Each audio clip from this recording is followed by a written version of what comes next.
Then visualizing the product backlog. Product backlog क्या है? A lot of product backlog management has to do with the coordination of multiple efforts. In order to do that effectively,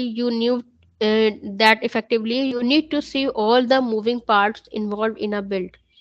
A great way to do that is by using visual tools to represent different aspects of the development process to keep teams aligned and effectively distribute work. User stories user stories के बारे में जैसे हम लोगों ने पढ़ा, user stories are a great way to make sense of your backlog. It helps you prioritize what needs to get done and make sure you keep the product vision at the core of everything you do.